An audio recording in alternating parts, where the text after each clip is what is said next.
बोलो श्री प्राणनाथ प्यारे की जय। वंदो सतगुरु चरण को, करु धनि प्रेम प्रणाम। अशुभ हरण मंगल करण धनि देव चंद्र जी नाम। श्री प्राणनाथ निज मूलपति, श्री महराज सुनाम। तेज कुंवर श्यामा जुगल को, पल पल करू प्रणाम। तेनिजी मारा पल पल करू प्रणाम। बोलो श्री प्राणनाथ प्यारे की जय। चर्चा प्रारंभ होत है, सुनो साथ चित दई। भजो राज श्यामा श्री प्राणनाथ, सखी जीवनी हमारो ए। श्री महामति कहे साथ जी, बया चर्चा का वक्त, अब तुम सुनियो चित दे। लाला के आए बैठे तखत,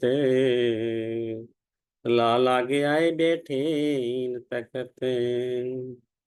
बोलो श्री प्राणनाथ प्यारे की जय। પૂર્ણ બ્રહ્મ સચિદાનંદ સ્વરૂપ ધામ દૃશ્ય અક્ષરાતીત પરમાત્માની અસીમ કૃપાથી, સદગુરુ મહારાજના અપાર આશીર્વાદથી આપણે શ્રી વિતક સાહેબની ચર્ચા કરી રહ્યા છીએ. એમાં અત્યારે શ્રીજી ઠઠ્ઠા નગરમાં આવી ગયા છે અને ઠઠ્ઠા નગરમાં કબીરપંથી ચિંતામણીની જાગણી કરી રહ્યા છે. અને ચિંતામણી કહે છે,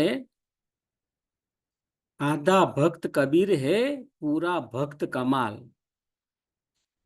હવે ચિંતામણી ખૂબ જ મોટા વિદ્વાન છે, ખૂબ જ જ્ઞાની છે, પણ તેમ છતાં એ કબીરજી ને અડધા ભક્ત કહે છે અને એમના પુત્ર કમાલને એ પૂરા ભક્ત કહે છે. તો એમને કબીરની પહોંચ વિશે પણ સ્પષ્ટતા નથી, એ શ્રીજી એ સમજાવે છે. હવે અહીં આગળ આપણે સમજીશું કબીરજી ની પહોંચ કેટલી હતી. તો જો આ છે ક્ષર બ્રહ્માંડનો નકશો. અહીં આગળ યોગમાનું બ્રહ્માંડ, જેને બેહદ મંડળ કહેવાય, એ પણ બતાવ્યું છે.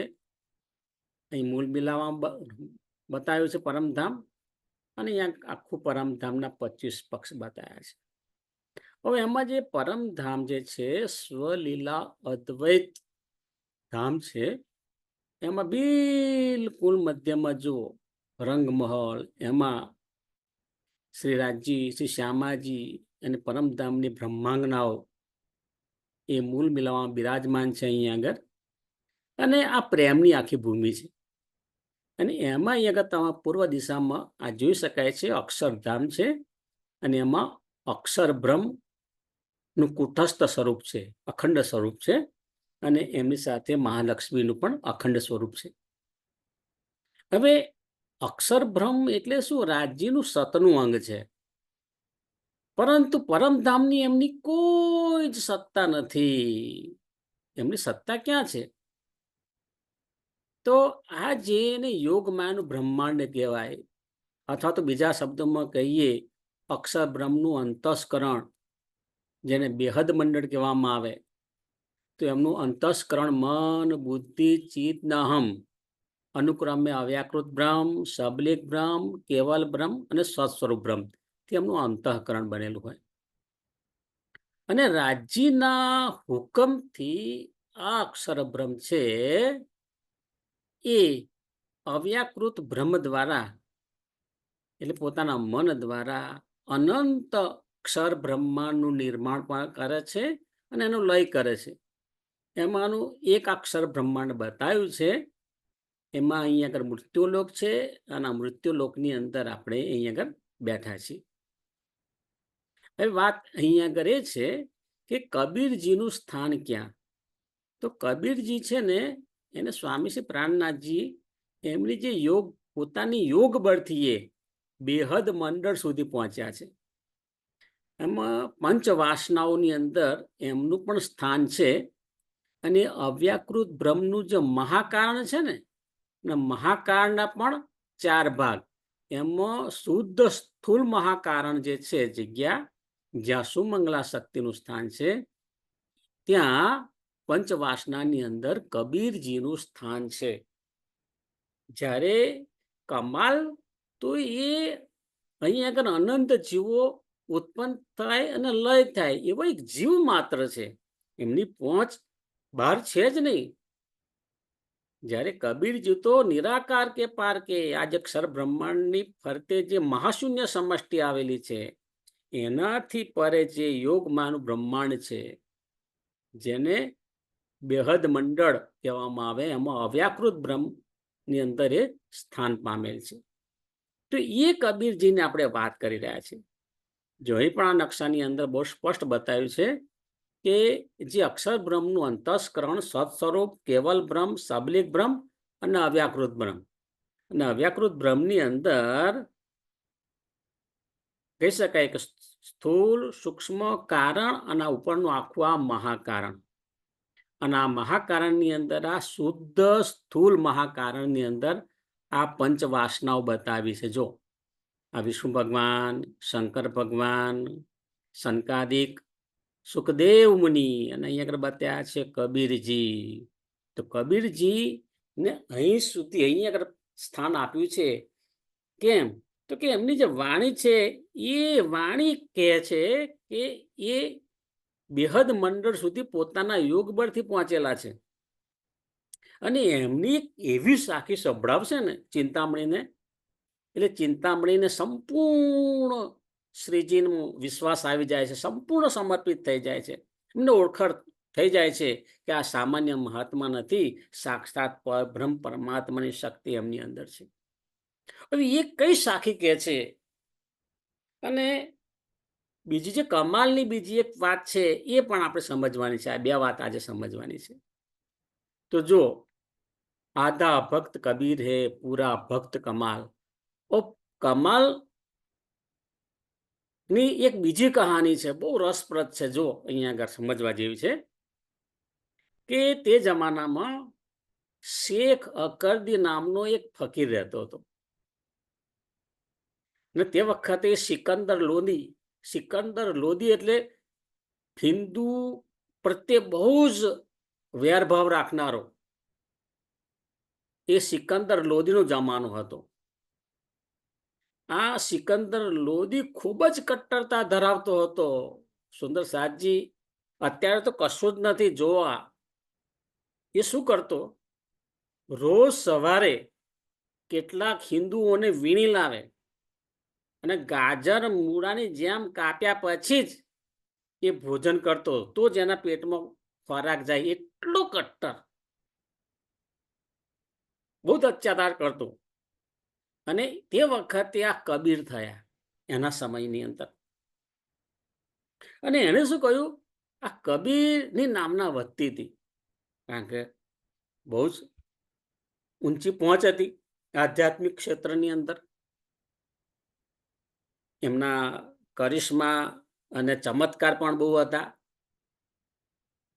એટલે કબીરને એમણે જેલમાં બંધ કર્યા. પરંતુ તેણે જોયું કે મેં કબીરને તો જેલની અંદર બંધ કર્યા છે અને બહાર રસ્તામાં ફરતા જોવા મળે છે. પછી બીજી ઘણી વખત કબીરનું હત્યા કરવાનો પ્રયાસ બહુ કર્યો. એમની પાછળ ઘોડા દોડાવે, હાથી દોડાવે, કચરવાનો પ્રયત્ન કરે, પણ કોઈ પણ પ્રયાસ કરે કબીરજીને કંઈ જ ન થયું. એમની અંદર એવી કોઈ શક્તિ હતી, એ એમને બચાવતી હતી. હવે ઘણા બધા પ્રયત્ન કર્યા, આવો બહુ અનુભવ થયો. ત્યાર પછી એને થયું ખરેખર આ એક સાચા મહાત્મા છે, અને એને પ્રાયશ્ચિત કર્યું. અને પ્રાયશ્ચિત કરવા માટે એ ક્યાં ગયો? એમનો પણ ગુરુ એમના જેવો હોય. એ પોતાના ગુરુ પાસે જાય છે. ગુરુનું નામ છે શેખ અકરદી. એને શેખ અકરદીની વાત કરી કે ભાઈ એક કબીર કરીને આ વ્યક્તિ છે, એ તો બિલકુલ એને કંઈક થતું જ નથી. ગમે તેટલા એને મારવાના પ્રયત્ન કરીએ પણ મળતો જ નથી. એટલે પછી એને થયું કે હા, એ કબીરજી એને મારી સાથે મેળાપ કરાવો. એટલે જો શેખ અકરદી એટલે સિકંદર લોધીના ગુરુ અને કબીરજી બંનેને ભેગા કરે છે, અને કહ્યું કે આ કબીરની પરીક્ષા લો, કે તમે આ કબીરની પરીક્ષા લો. તેની પાસે તો અલૌકિક શક્તિઓ છે, એને કંઈ થતું જ નથી. હવે એક દિવસ શું થયું? આ શેખ અકરદી અને કબીરજી બંને એ કહ્યું, ચલો આજે આપણે ગંગા નદીના કિનારે જઈએ. વાતો કરતા કરતા ગંગા નદીને કિનારે જાય છે, કારણ કે બંને જ્ઞાની છે. પરંતુ શેખ અકરદી કબીરજીની પરીક્ષા લેવા માંગે છે. હવે થયું એવું કે ત્યારે એ જે નદી હતી ને, એ નદીની અંદર એક યુવાનની લાશ પાણીમાં વહેતી વહેતી આવી રહી હતી. બંને નદી કિનારે ચાલી રહ્યા છે, જુએ છે કે એક લાશ નદીની અંદર તણાતી આવી છે. બંનેની નજર પડે છે એ લાશ ઉપર, શેખ અકરદી અને કબીરજી બંનેની લાશ ઉપર નજર પડે છે. શેખ અકરદી તો જોઈ રહ્યા, પરંતુ કબીરજીએ ચમત્કાર કર્યો સુંદર સાજી. તે વખતે કબીરજીએ એ લાશને અવાજ કર્યો, આ બાજુ આવી જાઓ. એટલે એ જે લાશ હતી એ પાણીમાં ખેંચાઈ અને કબીરજી તરફ આવે છે. હવે નજીકમાં લાશ આવી એટલે કબીરજી બીજું વાક્ય બોલ્યા, કેમ સૂઈ રહ્યો છો? ઊભા થઈ જાઓ. ત્યારબાદ એ લાશ, જેને કે મૃત્યુ પામેલ એ યુવાન, એ જીવંત થઈ જાય છે. આ જોઈને શેખ અકરદીના મુખથી બોલાઈ ગયું, હે કબીર, વાહ વાહ વાહ, તમારા શું વખાણ કરું, આપને તો કમાલ કર દિયા, આપને તો કમાલ કર દિયા.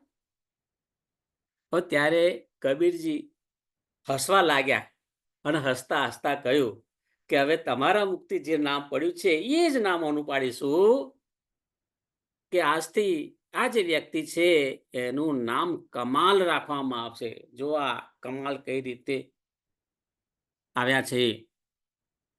તેથી કમાલ એ કબીરજીનો કોઈ સાંસારિક પુત્ર ન હતો, પરંતુ હવે એને જીવંત કર્યો છે.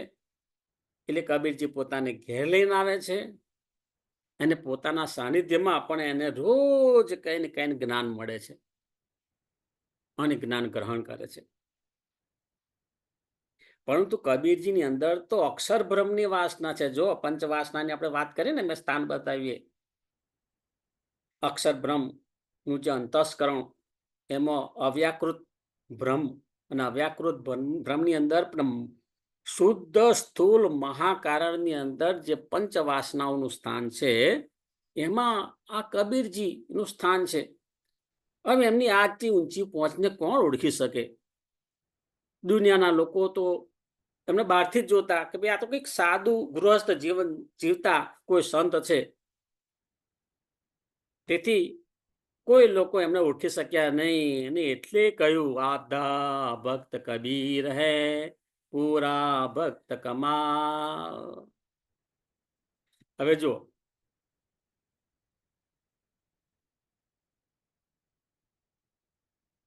હમ હમ હમ. હવે અહીંયા આગળ શું થાય છે, હવે ચિંતામણી ને આ બધી વાત કરે છે. ચિંતામણીને પોતાના ગુરુદેવે કહેલી વાત યાદ આવી.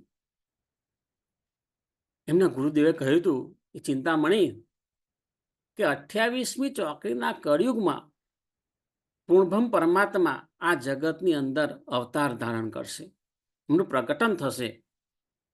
અને મને લાગે છે કે એમના દર્શન તમને જરૂર થશે. તો એ વાત યાદ આવી. એટલે ચિંતામણી પોતાના શિષ્યોને કહે છે કે જુઓ, શ્રીજીના એ જે શબ્દ છે ને, અખંડ પરમધામનું વર્ણન કરે છે. અત્યાર સુધી કોઈ અખંડ પરમધામનું વર્ણન કર્યું નથી. મારા ગુરુદેવ જે સ્વરૂપના દર્શનની વાત મને કરી હતી, તે જ આ સ્વરૂપ છે, તે જ સ્વામી શ્રી પ્રાણનાથજી છે, તે જ શ્રીજી છે, જેને આપણે ધામધણીજી કહીએ છીએ. એ પોતાના શિષ્યોને કહે છે, જેમના હજાર હજાર શિષ્યોની અંદર એ કહી રહ્યા છે. તેમના શબ્દોનો સાર જુઓ. શ્રીજીના શબ્દો નિરાકારથી પરે અખંડ પરમધામનું વર્ણન કરે છે. હવે શ્રીજી કહે છે કે હજુ પણ કબીરજીની બીજી જે સાખી છે ને, એ તમને સમજાવો.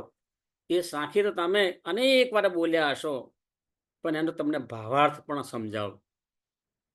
તો એ જે સાખી છે, એક પલક તે ગંગ જો નિક્ષી હો ગયા ચહુદિસ પાની, ઉહી પાनी को पर्वत ढापे दरिया लहर समानी, उड़ मक्खी तरवर चढ़ बैठी बोलत अमृतवानी, वह मक्खी के मक्खा नाही बिन पानी गरबानी, तीन घर में तीन गुण जाए वह तो पुरुष अकेला, कहे कबीर या पद को बूझे वो सदगुरु में चेला. જો હવે અહીં આગળ સ્વામી શ્રી પ્રાણનાથજી છે, અહીંયા આગળ ચિંતામણી બેઠા છે, એમની સાથે પણ કેટલાક શિષ્યો છે, અને બીજા સુંદર સાથ છે, અને શ્રીજીના ચરણોમાં પ્રણામ કરવા માટે આવ્યા છે. હવે જે શ્રીજી સમજાવે છે કબીરજીની સાખી, તો કબીરજીની સાખીની અંદર બે ભાવાર્થ કર્યા છે. એક ભાવાર્થની અંદર શું કહ્યું છે કે એ જે પરમધામની અંદર જે અક્ષર બ્રહ્મ, જે સત સ્વરૂપ છે, એ પોતાની સત્તાથી અવ્યાકૃત બ્રહ્માથી જે સૃષ્ટિની ઉત્પત્તિ કરે છે, મોહસાગરનો વિસ્તાર કરે છે અને સૃષ્ટિ ઉત્પન્ન કરે છે, એના અનુસંધાનમાં છે.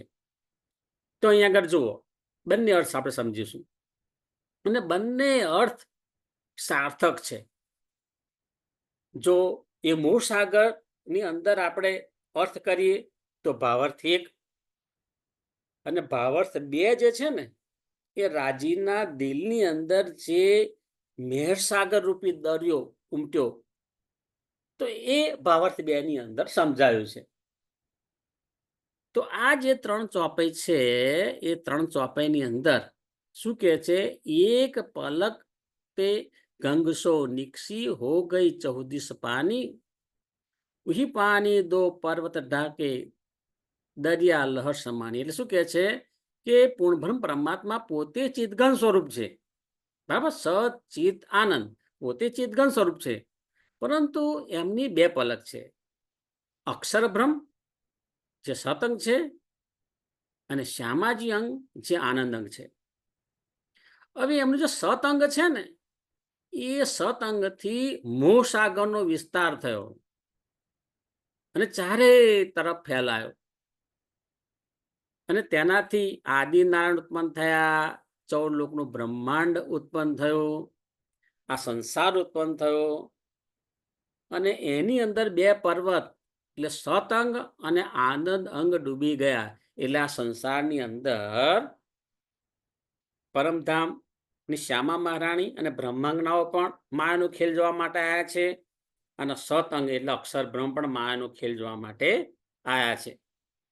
એટલે બંને આ મોહ સાગરની અંદર ડૂબી ગયા. એટલે કે છે મોહ સાગર રૂપી ગંગાની લહેરોએ આ બંને પર્વતને પોતાની અંદર સમાવી લીધા. એમની પર પણ મોહનું આવરણ લાગી ગયું. પછી બીજી ચોપાઈ કે છે, ઉડ મક્ખી તરવર ચડ બેઠી, બોલત અમૃતવાણી, વ મક્ખી કે મક્ખા નાહી, બિન પાની ગરબાની. હવે એમ કે છે કે આ સંસાર તો બન્યો, તો એમાંથી જીવ પણ અનંત જીવ બન્યા. આદિનારાયણ ઉત્પત્તિ થઈ પછી એમણે વિચાર્યું કે ભાઈ હું એકલો શું કરીશ, એકો યામ બહુશ્યામી એમ કરી અને આખો આ સૃષ્ટિની રચના કરી અને અનંત જીવો ઉત્પન્ન કર્યા. તો આ જે જીવ છે ને એ પણ એક આદિનારાયણની શક્તિ જ કહી શકાય. તો શક્તિરૂપી માખી છે. તે જ્યોતિ સ્વરૂપ તરવર પર બેઠી છે. જ્યોતિ સ્વરૂપ જે 14 લોકના ની પરે જે જ્યોતિ સ્વરૂપ છે ને એ વૃક્ષ પર બેઠી છે, અને ત્યાં બેસીને આ ગાયત્રી વેદનું ગાયન કરે છે. હવે આ જે શક્તિ છે એનો કોઈ પુરુષ નથી, કારણ કે એ પણ આદિનારાયણે એકોયામ ભવિષ્યામી એમ કરીને બધા સૃષ્ટિની ઉત્પત્તિ કરી છે. એટલે એનો કોઈ પુરુષ નથી, પણ તેમ છતાં એ પોતે ગર્ભવતી થઈને વિસ્તાર કર્યો છે. બસ જીવશ્ય જીવો જીવનમ, જીવશ્ય જીવો ભક્ષતી એમ કરી જીવ જીવની માંથી વિસ્તાર થતો જ જાય છે. હવે કે છે કે આ જે 14 લોકનું બ્રહ્માંડ છે એના અનુસંધાનમાં તીન ગર્ભે ગુણ તીનો જાય, વહ તો પુરુષ અકેલા, કહે કબીર યા પદ કો બૂझे, સો સદગુરુ મેં ચેલા. હવે કે છે આ જે 14 લોકનું બ્રહ્માંડ છે એની ઉપર કોણ છે, તો કે એકલા આદિનારાયણ છે. આદિનારાયણની ઉપર કોણ છે, તો કે એકલા અક્ષર બ્રહ્મ છે. અને અક્ષર બ્રહ્મની ઉપર એકલા કોણ છે, તો સચ્ચિદાનંદ અક્ષરાતીત પરમાત્મા છે. આ એનો અર્થ થાય છે. તો કબીરજી કહે છે કે જ્યારે આ પદને કોઈ સમજાવે ત્યારે એ મારા સદગુરુ અને હું એમનો ચેલો. તો આ મોહ સાગરના અર્થ કરી અને એક ભાવાર્થ બનાવ્યો છે. હવે જો આ બીજો જે ભાવાર્થ છે એ પરમધામને અનુલક્ષીને છે. પરમધામ શુદ્ધ પરમધામની અંદર રાજજી, શ્યામાજી, બ્રહ્માંગનાઓ જે ઈશ્ક રવદની લીલા થઈ એને ધ્યાનમાં રાખીને પણ અર્થ કર્યો છે. એ પણ અતિ અતિ અતિ સુંદર છે. જો ભાવાર્થ 2 ની અંદર કહે છે, એક પલક તે ગંગ સો નિકસી, હો ગયા 14 પાની. હવે શું કહે છે કે પરમધામની અંદર રાજી પોતે ચિદઘન સ્વરૂપ છે.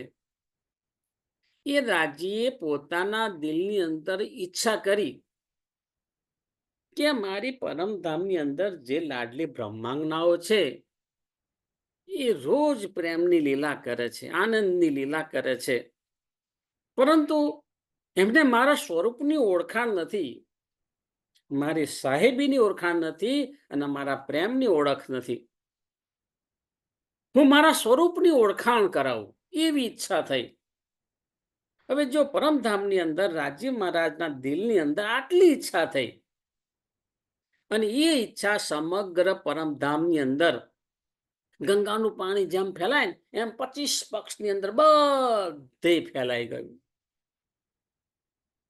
પછી કે છે,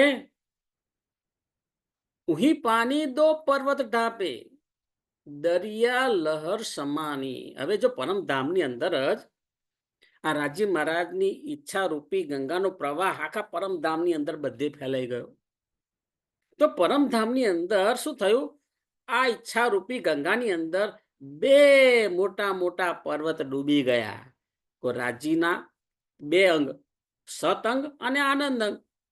તો રાજીનું સતઅંગ એટલે અક્ષર બ્રહ્મ અને આનંદ અંગ એટલે શ્યામાજી અને બ્રહ્માંગનાઓ આત્માઓ. હવે બંને કઈ રીતે ડૂબી ગયા, તો જુઓ, આ રાજ્યની ઈચ્છાથી થઈ રહ્યું છે. એવી ઘટના બની કે જેને પરિણામે અક્ષર બ્રહ્મની ઈચ્છા થઈ કે આ પરમધામની અંદર જે મૂલ મિલાવાની અંદર રંગમહાલની અંદર જે આનંદની લીલા થાય છે એ આનંદની લીલા હું જોઉં. કારણ કે નિત્ય આવતા અને નિત્ય સવારે શ્રી રાજીના એક બાજુથી મુખના દર્શન કરીને જતા રહેતા. પરંતુ આજે તો રાજી એમને પૂરેપૂરા દર્શન આપ્યા અને એની સાથે સાથે પરમધામની બ્રહ્માંગનાઓ, શ્યામા મહારાણી બધા દર્શન થયા. એટલે એમને ઈચ્છા થઈ કે હું પરમધામની આનંદની લીલા જોઉં. અને આ બાજુ આનંદ અંગ શ્યામાજી અને બ્રહ્માંગનાઓ અક્ષર બ્રહ્મને જોયા. અને અક્ષર બ્રહ્મને જોયા એટલે એમને પણ થયું કે રાજી મહારાજ, અમે તો તમને જ સર્વસ્વ માનીએ છીએ. તો આપણા પરમધામની અંદર તમારા જેવો જ બીજો પુરુષ કોણ છે? તે રાજી મહારાજ કહે છે, આ તો મારું સતંગ છે, અક્ષર બ્રહ્મ. એની સત્તાથી અનંત બ્રહ્માંડ ઉત્પન્ન કરે છે. દુઃખરૂપી માયાનો ખેલ એ બતાવે છે. આ વાત પકડી લીધી કે રાજ્ય મહારાજ, અમારે પણ એ દુઃખરૂપી માયાનો ખેલ જોવો છે.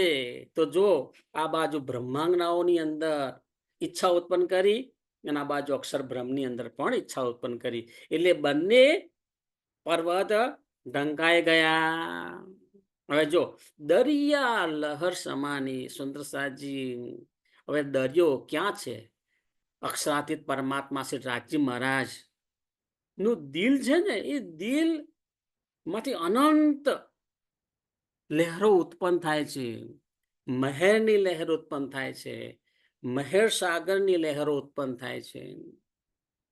અને તેમાં બધાને પોતાની પહેચાન કરાવવાની ઈચ્છા થઈ કે બધાને હું મારી ઓળખાણ કરાવું.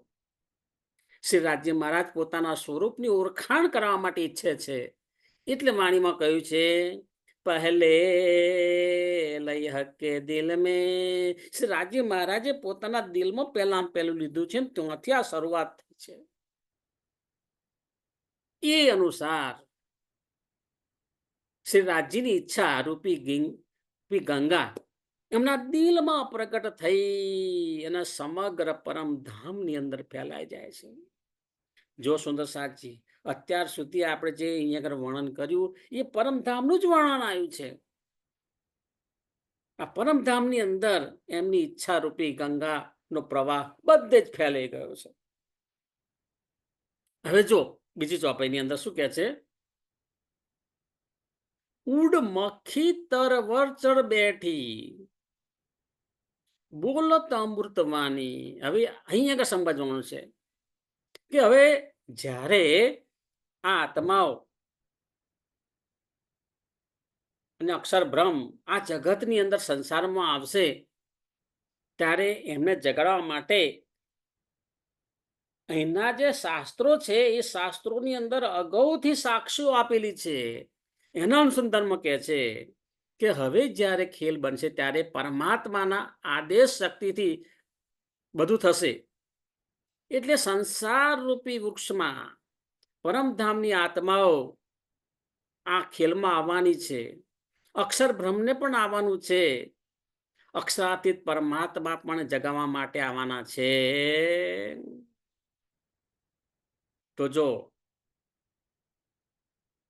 એ જે ઉડમખી તરવર પર બેઠી, હવે અહીંયા આગળ એનો અર્થ થાય છે બોલો તમૃતવાની. આ બધા આવવાના છે એટલે એમનું હુકમ જે છે ને, રાજ્યનો આદેશ, રાજ્યના આદેશને કહ્યું છે ઉડ મખી. એ માખી ઉડી અને આ જગતની અંદર આવશે. આદેશ શક્તિને એને કહ્યું છે ઉડમખી કહ્યું છે. અને તરવર એટલે સંસાર રૂપી સાગર જે છે એમાં સંસાર રૂપી વૃક્ષની અંદર આવશે. અને એ જે છે ને બોલત અમૃતવાણી, અને મીઠી મીઠી વાણી બોલશે. એટલે સંસારના તમામ ગ્રંથોમાં સાક્ષી અગાઉથી લખાવી દીધી છે. એટલે ગમે તે ગ્રંથ તમે જુઓ, ભગવદ્ ગીતા જુઓ, ભાગવત જુઓ, વેદ, પુરાણ, ઉપનિષદ, કુરાન, જે કંઈ શાસ્ત્રો છે એ બધામાં કોઈ ને કોઈ જગ્યાએ પરમધામની સાક્ષી આપેલી છે.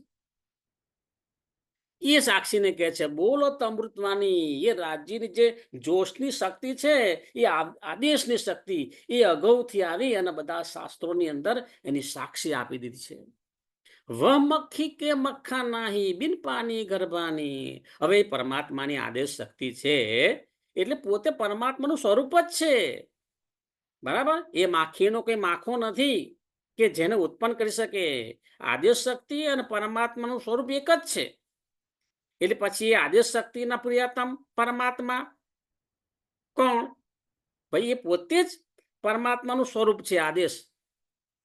એટલે વહ મક્ખી કે મક્ખા નહીં. બરાબર? બિન પાની ગર્ભાની.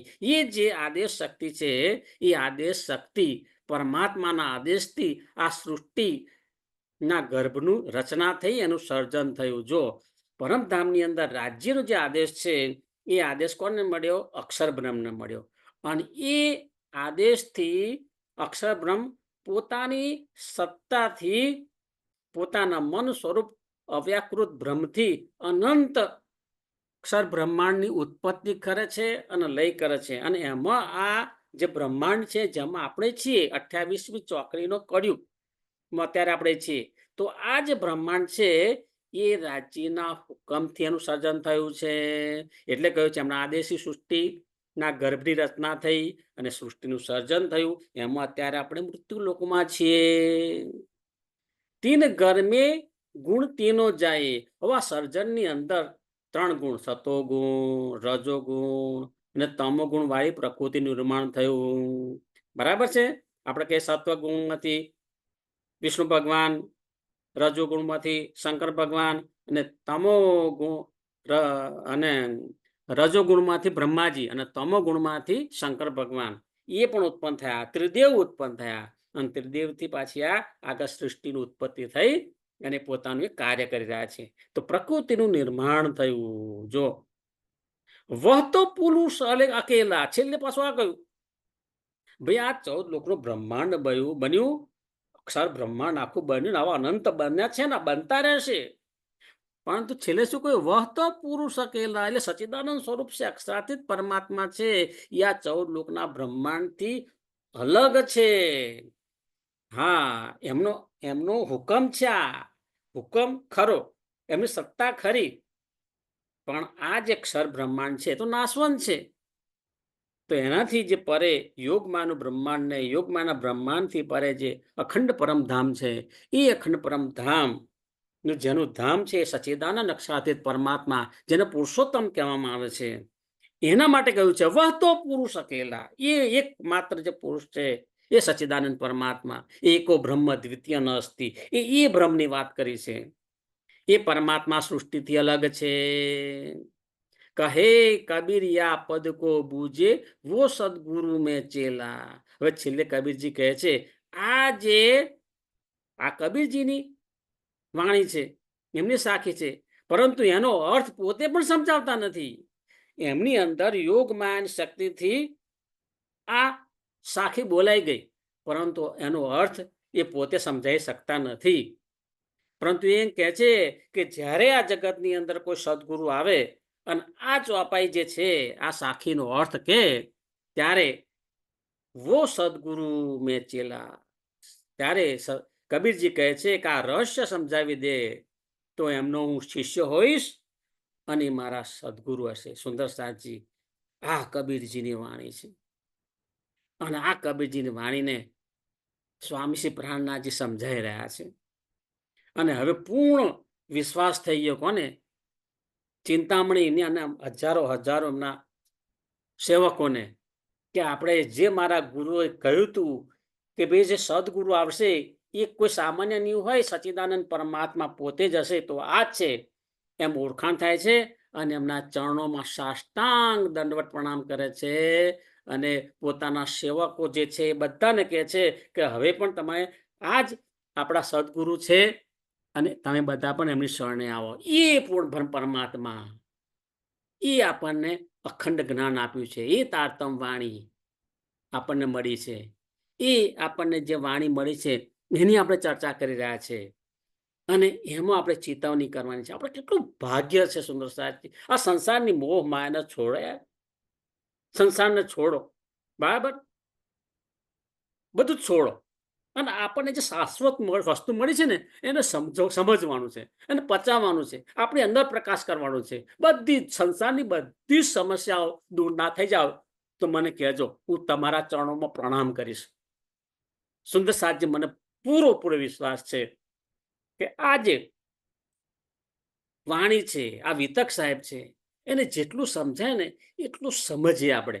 એનું મનન મંથન કરીએ, એનું ચિંતન કરીએ અને એને જીવવાનું છે આપણે. ખાલી સાંભળીને મૂકી દેવાનું નથી. એને જીવવાનું છે. જીવનમાં આપણે ઉતારીએ. ખરેખર આનંદ આવશે.